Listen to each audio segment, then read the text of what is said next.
আমার হাতে দেখতে পাচ্ছেন আধার পেরিয়ে আলো সালাম খোকন, প্রচ্ছদ পরিব্রাজক খোকন। এই আধার পেরিয়ে আলো এই লেখকের এই বইটার যিনি লিখেছেন তিনি সালাম খোকন, একজন উদীয়মান লেখক।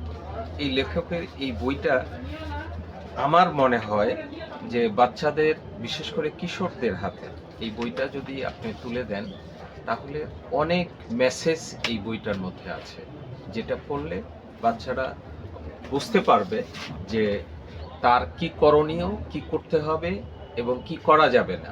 মোটামুটিভাবে একটা মেসেজ এই বইটার মধ্যে আছে। কিন্তু এই বইয়ের লেখক একজন কিন্তু তরুণ লেখক, তার নাম সালাম খোকন। তার আরও একটি বই আছে, এটা একটা বই, তার আরেকটি বই এখানে রক্তাক্ত ঘোর সালাম খোকন। এই উপন্যাসেরও প্রচ্ছদ পরিব্রাজক খোকন।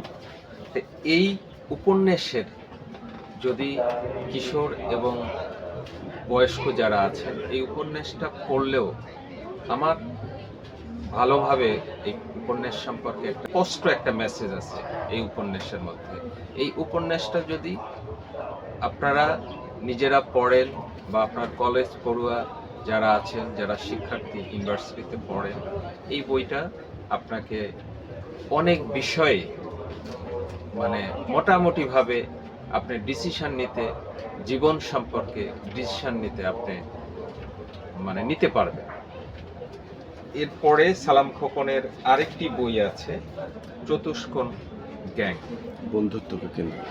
এইটা একটা বিশেষ করে বর্তমান সময়ে তরুণ সমাজের মধ্যে তরুণদের যে এক ধরনের জায়গা আছে এবং পজিটিভ জায়গাটা থেকে নেগেটিভ জায়গায় তারা কিভাবে যাচ্ছে, নেগেটিভ জায়গা থেকে পজিটিভ জায়গায় কিভাবে আসবে এবং নেগেটিভ অবস্থান থেকে বের হয়ে আসে ভালো কিছু করার জন্যে তরুণরা কিভাবে নিজেকে তৈরি করবে, কিভাবে নিজেকে প্রস্তুত করবে, এই বইটা পড়লে হয়তো আপনারা সে মেসেজটা পেতে পারেন।